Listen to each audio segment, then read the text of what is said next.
Hey guys, welcome back to Wrestling News 365. Hope everyone is doing very well. As always, there is a ton of news stories to get into today, so let's talk about AEW. Last night was the anniversary edition of AEW Dynamite, the second anniversary of Dynamite. Crazy to think that AEW Dynamite has been on the air for 2 years already, isn't it? Just crazy to think about. But it was a very newsworthy show. Every day's a newsworthy day when it comes to All Elite Wrestling, but certainly last night was a very newsworthy show. And we're going to start off talking about the new championship that has been announced. Now, this has been speculated about, reported on for the last couple of weeks, but it's finally been confirmed that we have a new championship in the AEW Women's Division, that being the TBS Championship. Yes. Now, in last night's edition of AEW Dynamite on TNT, it was announced that the new AEW TBS Championship will be a secondary championship in the AEW Women's Division.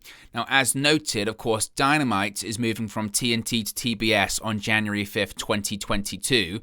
Now, Tony Schiavone also announced that a tournament will take place to determine the inaugural champion. Later on in the show, Thunder Rosa, Sky Blue, Ruby Soho, and Jade Cargill all talked about the championship and are all in the tournament. There's no current word on when the championship is actually the finals of that tournament is going to be, or when the tournament itself is going to start. I don't know if it's a case of it would make sense that the TBS Championship gets decided on the debut episode of AEW Dynamite on TBS. Again, that's January 5th. We're now in October. I don't know if realistically they can stretch it out, October, November, December. I don't know if they can stretch that out for 3 months. I mean, it depends how many people are in the tournament, in fairness. If it's going to be a really big tournament involving everyone in AEW and possibly some outside names too, absolutely they could stretch it out for 3 months. If it's an 8-person tournament, should we say, then they might struggle to stretch it out that far. I think, look, I mentioned this before, when this was spoke about previously, I said that, was it the championship they necessarily needed the most right now? Probably not. But I understand the decision behind it, and I think it does make a little bit of sense in terms of it really differentiates themselves from any other company. That do AEW need trios championships? Absolutely. They've got so many factions and so many teams that are 3-person teams, whether it be Jurassic Express, Omega and the Bucks, etc., etc., etc. You know, Garcia 2.0. The list can go on and on of the names that they have at their disposal that they could use a trios championship with. Does AEW need it? Absolutely. They absolutely need a trios championship. Ring of Honor has a 6-man tag team championship. Do they need women's tag team championships? They could. Absolutely they could. But WWE have them and Impact Wrestling have them. And make no mistake, when I say these titles, I think eventually AEW will bring them in. But I think in terms of buzz, in terms of something different, they've probably looked at other companies like WWE, like Impact Wrestling, like Ring of Honor, and like any other pro wrestling company out there and said, you know what? What we don't have a lot of out there is a secondary women's championship, the Intercontinental Championship of the women's division. And people have been critical of the AEW Women's Division. I've been critical of the AEW Women's Division. But the only reason I was critical in the past of the Women's Division is because I wanted stuff like this. I wanted opportunity. I wanted AEW to invest in their Women's Division. I wanted them to give them more time. I wanted to see them put them in main events. I wanted to see them have multiple women's matches per show. And if there's a secondary championship in the division, they're forced into doing that. So I think it's only a good thing. A couple of things I will say is I don't mind the championship. I've seen some people talking about the championship, all that kind of stuff. Some people ragging on the logo. That is legitimately the TBS logo. So if you don't like the logo, unfortunately, that's the logo of the network. So take it up with the network. Take it up with Warner Media. It's not necessarily AEW's fault there. I like that it's similar to the TNT championship. I know some people would say it would be an opportunity to differentiate itself from it. You can have it both ways, can't you? Personally, I get it. I do like it when all championships look unique and different. But if you're saying this is the female equivalent of the TNT Championship, then I suppose you're probably just going to go with it looking exactly like the TNT Championship. I think it's interesting that the TBS Championship is far bigger in terms of size than the AEW Women's Championship, Women's World Championship, rather. I know that they did make it bigger. Obviously, they made a new championship when Hikaru Shida past 365 days as champion. She got a new bout that, of course, Britt Baker holds now. But still, this championship looks far bigger. That looks far bigger than the AEW Women's World Championship, right? I mean, that's a proper title bout in terms of size and everything like that. So I don't know. I don't know about that one. But it also goes back to saying, look, they're doubling down that the TNT Championship is staying as the TNT Championship. I know they've said that several times. Some people didn't believe AEW when they said that, but that is going to be the case. As far as who do I think the first champion should be, Again, it's difficult to say when we don't necessarily know everyone who's going to be in the tournament. Obviously, the names that they mentioned last night, Thunder Rosa, Sky Blue, Ruby Soho, Jade Cargill. I think Jade Cargill is the perfect name. I think Jade Cargill is the perfect name to be the first champion, the first TBS champion, because she is someone that they have booked so strong, doesn't do jobs, defeats everyone. She's got a great, perfect record in AEW, but she is nowhere near ready enough to be the AEW Women's World Champion. She's still too green. She's still got a lot to learn. Obviously, she is progressing unbelievably in the ring, but this is a championship that is tailor-made for a Jade Cargill or an Anna Jay, someone that maybe right now putting the Women's Championship on them is just a bit too much or a bit too high, and then you would go, I'm not sure about that. This is the perfect championship for them. So I would go with maybe Jade Cargill, or I guess an Anna Jay would be an outside bet, but I'm going to go Jade Cargill. I think the championship's tailor-made for her. I really do, and I think that's going to be the method that they continue to build her up. Eventually, Jade Cargill will be Women's World Champion, no doubt about it. But I think in the meantime, I think she'll be the first TBS champion. But exciting and a big announcement, certainly by AEW there. Speaking of last night's AEW Dynamite Anniversary show, we saw Hangman Page, yes, return as to be expected. A lot of people called this, myself, I called this one. But Hangman Page was the Joker in the Casino ladder match on last night's AEW Dynamite. Now, his most recent match, of course, was in late July at Fight for the Fallen. He's been away since the summer for the birth of his child. The match also featured the likes of Jon Moxley, Pac, Andrade, El Idolo, Lance Archer, Orange Cassidy, and Matt Hardy. Now, Page won the match after battling Moxley on the ladder and earned himself a future shot at the AEW World Championship. The current champion, of course, is Kenny Omega. There's no word yet on when this title match is going to take place. After the victory, Tony Schiavone spoke with Hangman Page backstage. The big winner was asked when he's going to face Omega. Page said he wasn't sure of the time, but right now he wants to celebrate and have a drink. Page said he's been away because he's now a daddy and shows Tony Schiavone a photo of his child. Now, Tony mentioned to Page about Adam Cole showing up in AEW and wondered if the Dark Order will be there to watch his back with the Elite lurking round. Page says that's a lot of questions for a guy who just returned to work. He'll eventually have a talk with the Dark Order when they come up with some words for others in the company. But for right now, he's going to have a drink. So again, predictable that Hangman was going to be coming back, but that doesn't mean it was bad at all. The reaction he got from Philadelphia was incredible. Great reaction. Never ever doubt that Hangman Page is over, because he is. He's one of the most over and popular characters, wrestlers in all of All Elite Wrestling, and it was the right call for him to win it. The story they've been telling with Hangman Page over such a long period of time, a real long period. This goes back to, the beginning of 2020, the end of 2019. You know, of him distancing himself from the Elite, winning the tag team championships from Kenny Omega. Eventually, Kenny Omega turns on him, and then, Hangman Page has to find himself. Kenny Omega wins the World Championship. Kenny Omega won the World Championship by defeating Hangman Page in the final of that eliminator tournament. Hangman Page, as mentioned, has to find himself. Kenny Omega becomes the World Champion eventually. Hangman Page builds up the courage to challenge Omega one-on-one. Stand up for yourself, the Dark Order said. Then he failed because they lost that match, and it was a case of Hangman Page not being able to challenge Omega for the World Championship, which I guess he's now reversed because of winning the Joker ladder match. When will we get the match between Hangman and Kenny Omega? I don't think Full Gear because I think that's set for Bryan Danielson versus Kenny Omega. I think that's the story they're trying to tell right now. And Tony Schiavone kind of planted the seed, shall we say, that potentially at Full Gear we might see Hangman Page versus Adam Cole.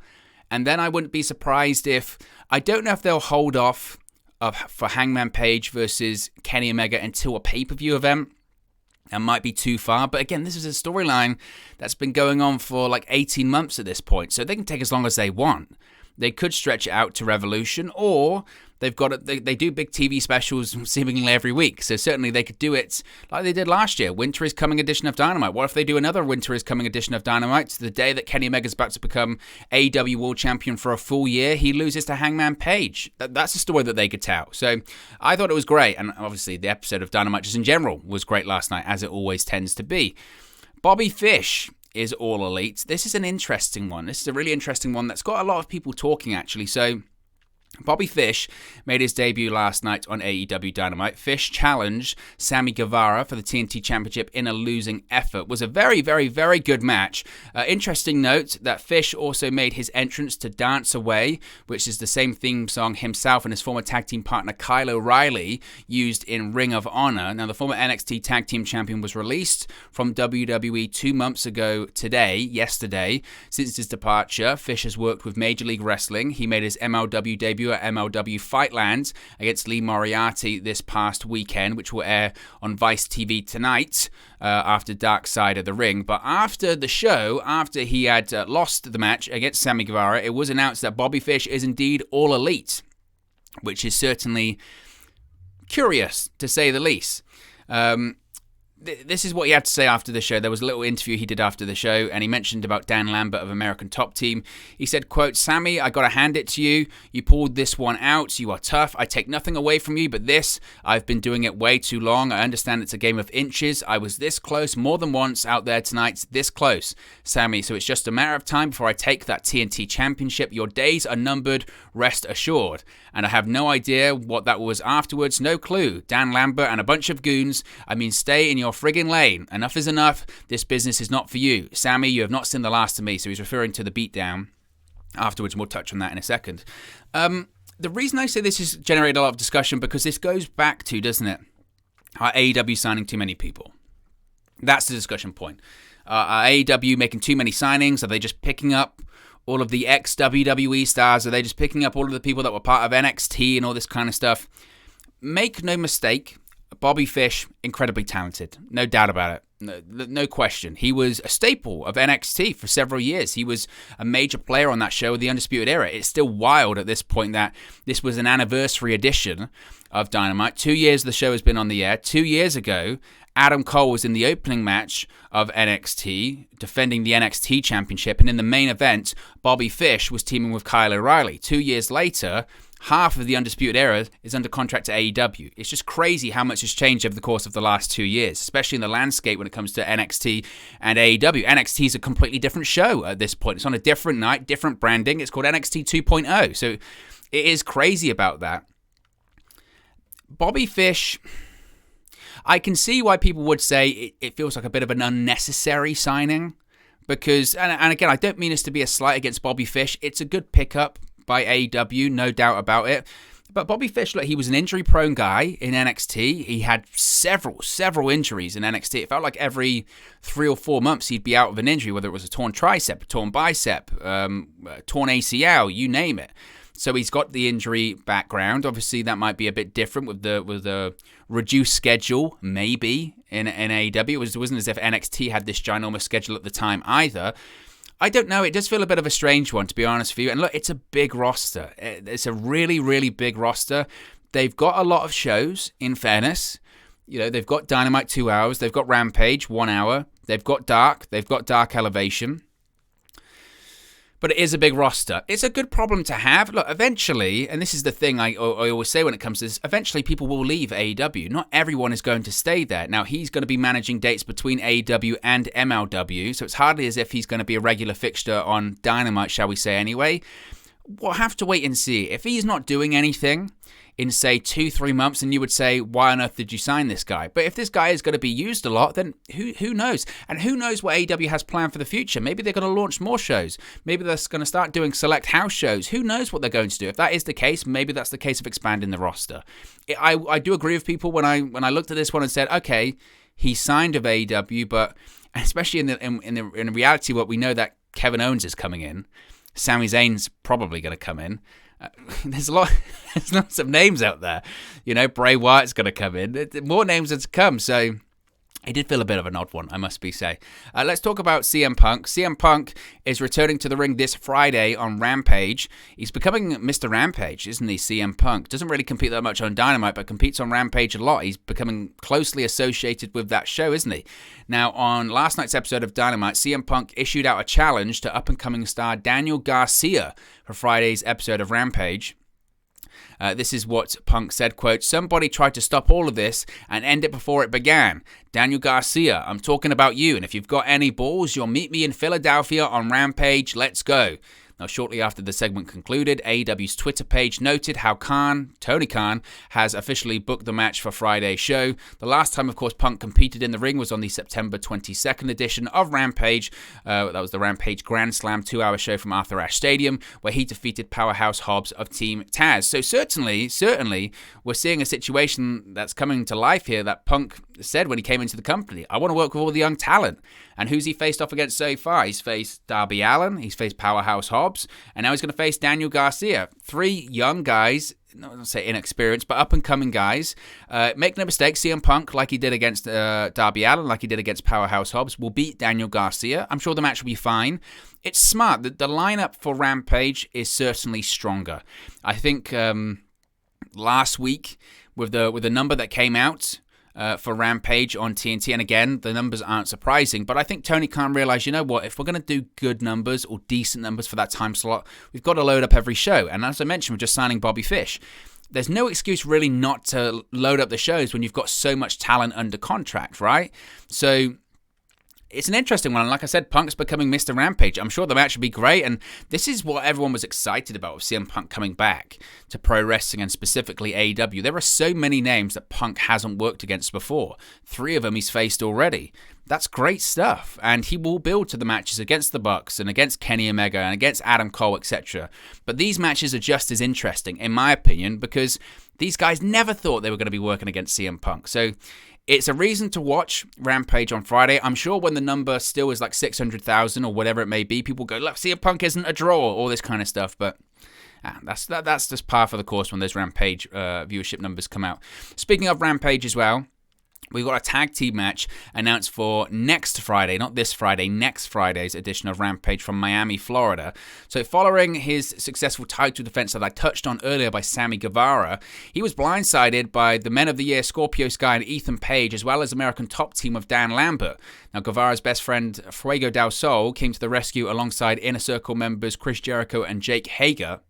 Now, after they cleared the ring and checked on Sammy, Dan Lambert grabbed the microphone, as he does, and issued a challenge to the Inner Circle for next Friday's episode of AEW Rampage in Miami, Florida.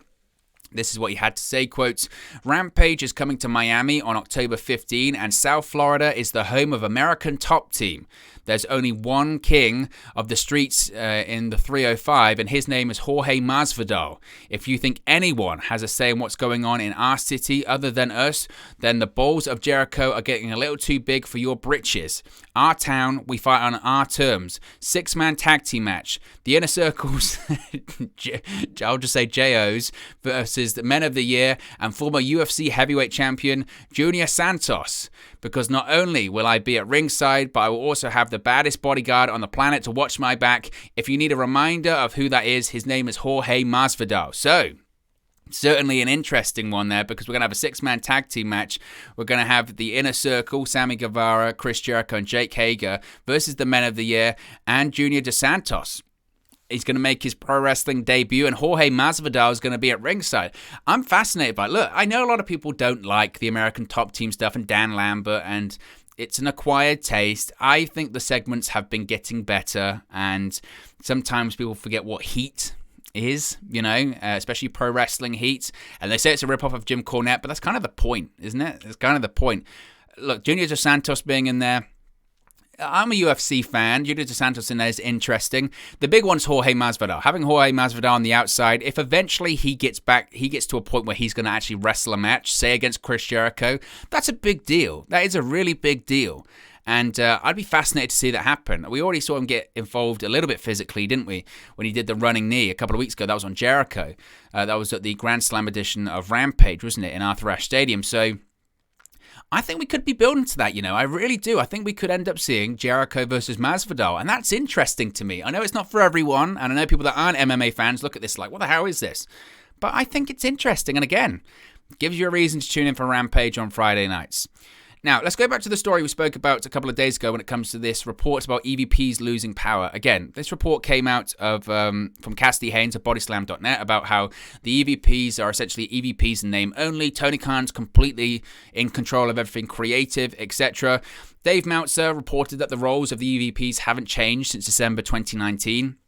Even with Khan taking on more control of the booking, there wasn't really a loss of power or a recent loss of power for the EVPs because it happened so long ago.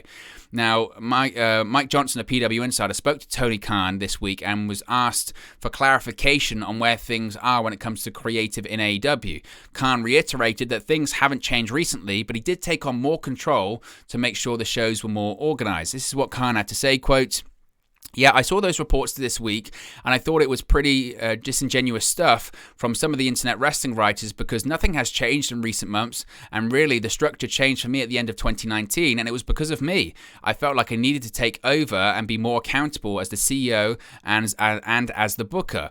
I was the final say, but there are probably too many different people with input on segments, and this show wasn't as organized at the end of 2019 as I thought it could be.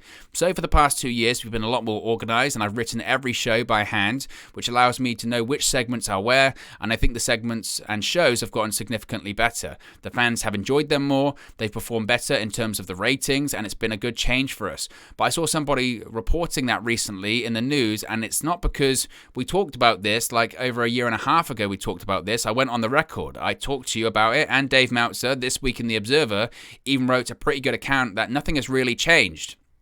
So, again, I do sympathize and can see what Tony Khan is saying here. You could argue that this report comes out and Tony Khan's getting a little bit of his, a little bit prickly, shall we say. But in fairness, I mentioned it when I spoke about it here on the channel. I remember hearing this story a while ago that Tony Khan had taken more power back. And this, again, goes back sort of 18 months. It did kind of feel a little bit like a story that was a headline grabber, and it is. When you say that the EVPs have lost power, that EVPs name only in 2021, that's going to get a lot of people talking. But like a lot of people said, that I remember hearing that a while ago. I remember hearing that a while ago. So to me, it didn't seem too much of a major deal, and I kind of do echo what Tony Khan said there. And like I said as well in the previous video, you can't argue that him doing that is a bad move because the shows are significantly better than they were in 2019. And in terms of the ratings and viewership, they're performing significantly better than they were in the end of 2019. Now, Dynamite averages over 1 million viewers every single week. That's significantly better. They've done some of the best ratings they've ever done this year, and that's just in the last few months alone. So you can't really argue that Tony Khan taking over the creative or sort of pulling the reins back, if you will, has been anything but a bad move because it hasn't. It really hasn't for AEW. So I do agree with what he's saying there. Finally, I want to talk about, this is such an interesting, it is a spoiler, by the way, but I think you would have seen it out there on social media.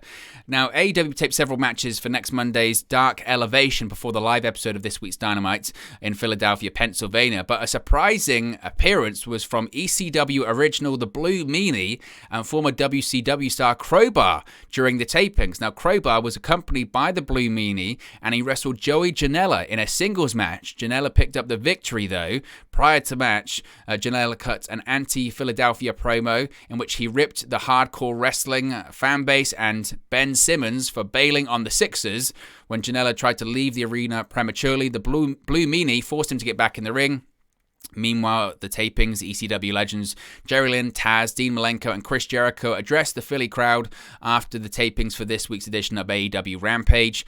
I think it's great. I think, why not do stuff like this for the local crowd, right? I'm sure they got a great pop.